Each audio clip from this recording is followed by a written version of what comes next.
Hello, this is our test harness or for our modifications on the Non VVT-i engine harnesses that we build. This harness will actually be for sale. So once this video is done and posted up, you can go to our page and you'll see we'll put the price and everything up for you guys. It will come with the ECU and everything. You guys will have to add in igniters and a mass airflow sensor. But if you've already got an engine, you should have all of that already. All right, so first thing we're going to do is we're going to cut through to what it looks like underneath so you can see the whole build process, and we're going to go through all the changes and then we're going to test this out. All right, so bear with me a second.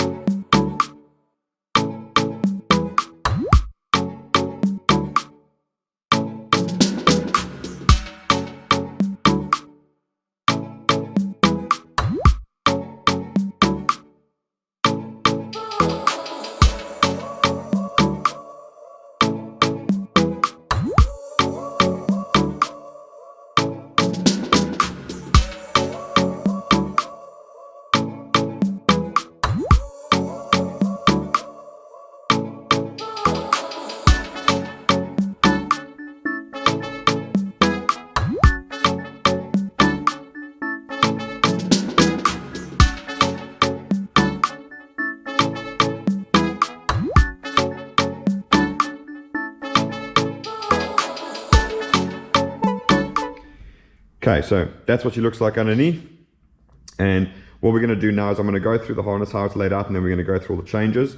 So nice and easy. On the interior, we've got just the plugs for the ECU. We've got the two plugs for the fuse box over there. You've got your customer plug.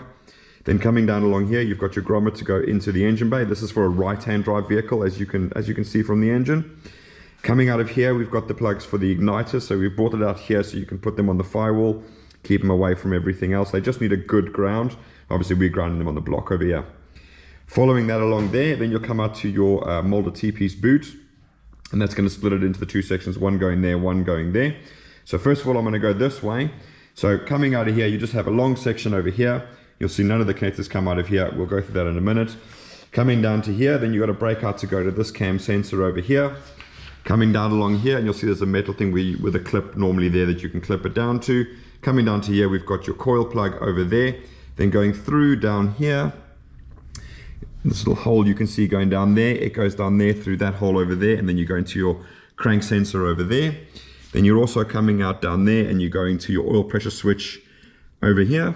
And then this can also go through there, and then that just comes down and goes to your lambda sensor. We don't bring it down the back because it goes in between the block and the exhaust. We want to try and keep this away from heat, so hence why it's all tucked away over there. All right. So coming back to the back of the engine now. Now this is where you're going to notice a lot of the changes. So coming out of here, we've got your ground strap, which bolts onto the back of your cylinder head there. Coming down here, we've got your sub under inlet harness. That's your knock sensors and your starter motor. So that's just the plug that plugs in over there. So it remains to be separate underneath side. Then coming over here, we've got these two plugs. So we've got a 12 pin, which does all of the injectors. And we've got a 6 pin that does the idle air control valve. They now go in underneath the intake, coming up through here. And then obviously I've done a video showing you guys exactly how to fit this underneath the intake over there. But essentially it means that all the injectors are coming out of the middle here and plugging straight in there. So we've done that basically so you can remove this intake without having to unplug any of the injectors or the idle air control valve, which can be a pain.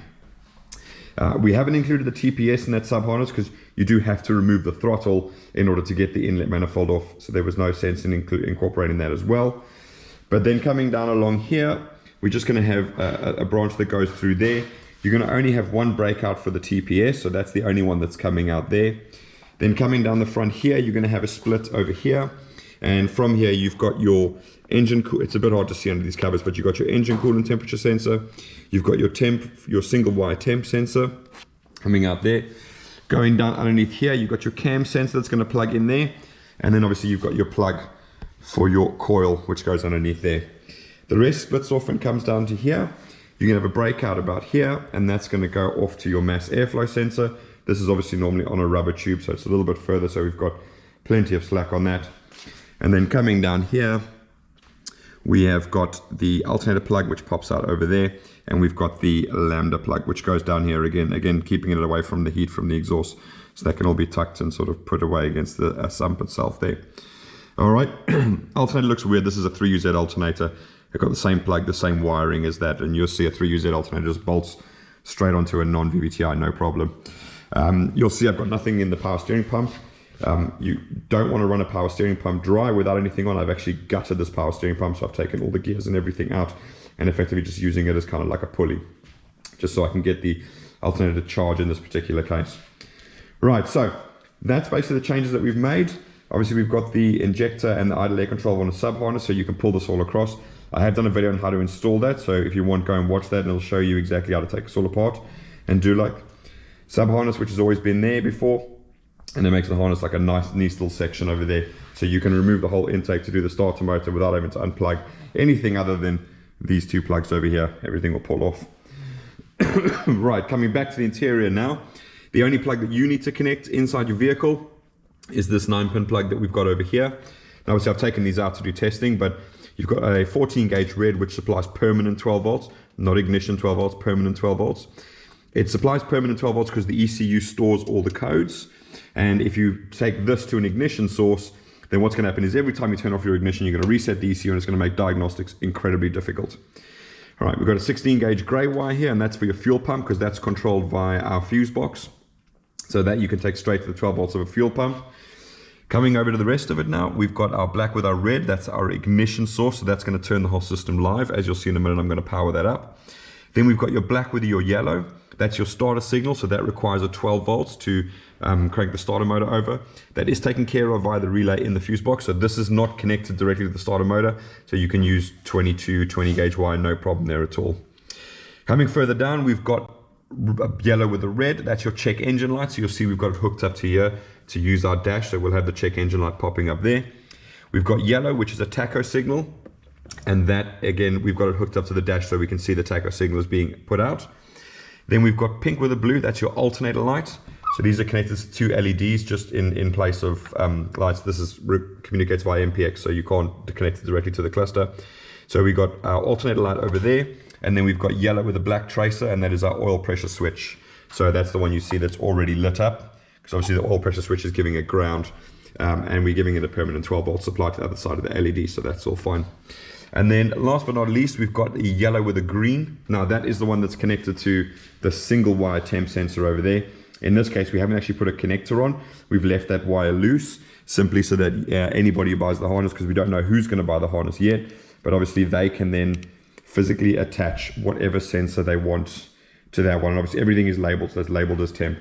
So that comes out straight over there to run to your dash for whatever temp sensor you need to fit in to make it work in your particular vehicle. Right, so in terms of testing, obviously non VVT-i is quite a basic engine compared to like a 3UZ, so testing is quite nice and short. But what we're going to do is we're going to start by putting the ignition on. We're going to check all the dash lights, so we're going to make sure we get our alternator light coming on. We're going to make sure we get our check engine light coming on, and we know that's all okay. Then we're going to fire up, and that's going to prove obviously that the starter works, and the tach will go over to the clocks, and we'll see the rev counter signal coming through there, so we know that works. Then what I'm going to do is I'm going to run around the engine. It's a bit harder on the other side. I'll run around the engine. I'm going to pull each injector plug off one at a time, just so you can hear each cylinder is firing correctly. And then we'll go through and we'll look at the codes, which obviously the light will be off. It's got no codes while it's running, but I'll show you how to read the codes. And obviously there will be a 27, 29 for sub-oxygen sensors and so on. And obviously I've got fuel pump, but again, when it starts up, that's going to confirm that the fuel pump is actually working. All right, so nice and simple. Black with a red, straight to 12 volts. So just bear with me while I plug that in. You'll hear all the relays click. Now this is also a check engine light, the LED inside the fuse box, just in case you guys don't wire up to the actual dash. You've still got it here if you want to start the motor up before connecting everything up. But again, we've got a check engine light on our dash there, so we know that that wire is working 100% as we expect. And we've got both of our LEDs on now, so that shows that the alternator and the oil light are working as expected. We'll quickly go over to this when it started, and you'll see both of these will be off. All right, so what I'm going to do now is I'm going to start it, and obviously that's going to prove that the starter and the fuel pump and everything are working. We'll go over, look at the tach. We'll go through and pop out all the injectors and everything. You'll see it's idling, so obviously the idle air control valve is working as it should. And then yeah, we'll go through and we'll do the code section, how to read them, and some other stuff about diagnostics. So all we got to do is literally give 12 volts to the black with the yellow tracer. So here we go, 1, 2, 3.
Okay, fantastic. So she runs all nice and smooth. Everything is working as it should do. We've gone through all the injectors, so we know each and every single cylinder is firing as it should do. So happy days with that. Right, so I'm going to put the ignition back on so we can do some diagnostics. So bear with me a second while I do that. And obviously, as you saw, we've got no check engine light when she's running, so everything seems to be completely in order. But in order to read the in order to read the diagnostic codes, what we've done is we've basically built it into the fuse box itself. And effectively what we're going to do is, in your fuse box here, you're going to see there is actually a space where it looks like there should be a fuse. A fuse should not be there. That is to bridge the wires to do the diagnostic code. So this is a system where you flash the codes. So all you're basically going to do is you can take this 5 amp fuse, you can take a piece of wire, paper clip, whatever you want to do basically. But with the ignition on, you're going to have your check engine light on there.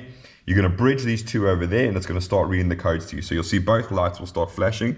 I'm going to try and get that in as best I can. So there you go. So we've got 1, 2, 1, 2, 3, 4, 5, 6, 7. It's 27. You got 1, 2, 1, 2, 3, 4, 5, 6, 7, 8, 9. That's 29.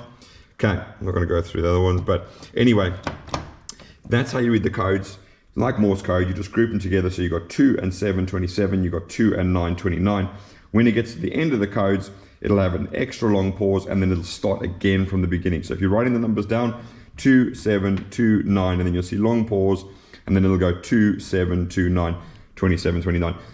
Those are the codes for the 2 sub-oxygen sensors. Obviously, we've got oxygen sensors hooked up here, so that's why we're not getting the other codes for that. So that's absolutely fine. The other thing to remember with the diagnostics is when you do bridge this terminal, okay, you're not only reading the codes, you're putting the engine ECU into diagnostic mode. And one thing about that is it does lock the timing at 10 degrees. So as you'll see on your cases, you've got 0, 5, 10, and 15 degrees. So the reason it locks it at 10 degrees is you can quickly whip this cover off, put a timing light on cylinder 1, bridge that terminal over there, start it up, and then you can check the timing is at 10 degrees. So if you're having any issues or whatever and you want to make sure everything is correct, that's another way to do it. But the problem is, if you then put a paper clip in there and you forget about it and you go drive off down the road, you're going to be locked at 10 degrees. It's not going to make any power.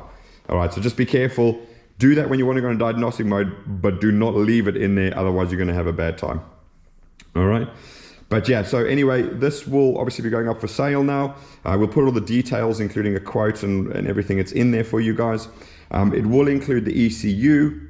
It has had its immobilizer bypassed. The ECU will actually come free with the harness, because more than likely within 6 months or a year, it's going to have to be rebuilt. So not going to charge anything for the ECU. That'll come free with the harness, because I don't feel like charging someone for something that's going to need repairing probably in 6 months to a year. All right, but anyway, guys, thanks for watching. If you do have any questions or anything you've seen that you want to know about, do let us know. Also, do let us know about the changes that we've made. Also, if you've got any suggestions on changes that we've made. The next one I think I'm going to do is obviously putting the alternators on a separate sub harness, because you've got the 2 types of alternators. Just for the 1UZ, you've got the big round one, and then you've got the oval shaped one like on there. And so if you guys have an older one, it'll be easier for you to change over. And if guys want to swap, say like a 3UZ alternator on, because maybe they're easier to get, a lot of those engines around, again, nice and easy. And again, if there's anything else that you can think of, that you can just let us know. And I'm trying to also put through some ideas on trying to make these much more friendly for going standalone. So what I want to try and do is I want to try and incorporate things that are going to be useful. Obviously this is useful, having the injectors on a separate harness, because you can change injectors by just changing that small section harness without having to replace the whole thing. But let me know if there's anything that you guys want to add on, or if you go standalone, what do you add on? Would you like to see us do a separate oil pressure, so you can have oil pressure, temp, as well as just the normal switch as well? Would you like us to see incorporate a blank IAT plug, so you guys can fit IAT sensors when you go standalone and remove the MAF? So yeah, just give me ideas like that, fuel pressure, widebands, basically whatever you guys can think of. Please give us some comments down below, and then what we'll try and do is incorporate them in these harnesses as much as we can. Because what we'd like to do is create a harness that you can buy and change as your project changes, without having to, you know, continually keep buying stuff. Because these ECU headers are still available. We can buy them new, so we can make patch harnesses for that. So it's perfectly reasonable that we could add in things like the ability to add in a fuel pressure sensor, an IAT sensor over and above the MAF, oil pressure and temperature. These are just the things I'm thinking off the top of my head. But yeah, we can add them into the harness already from the get-go. And then obviously, you know, you guys can then, when you want to adapt, go standalone, make those changes. Instead of having to buy an entire new harness, we can just make you a patch harness from those plugs over there, because we obviously wired, you know, all the cranks and the cam sensors and all of that as well, on individual wires, not where the altogether system where they joined them all together. That should pretty much work for any standalone ECU where it requires both a positive and a negative from the variable reluctance sensor going direct to the ECU, and it doesn't like it if they join all the grounds together. All right. But yeah, like I said, guys, got any suggestions, please let me know. We're going to keep working, keep updating, keep changing things, keep trying to make them more useful for you guys, that you don't have to keep changing the harnesses every time you want to change something on your engine. But thanks for watching, guys. And yeah, if anybody's interested in this harness, all the details will be on our Facebook page, hopefully by the end of this video when it's uploaded. All right, but thanks for watching, guys. Bye-bye.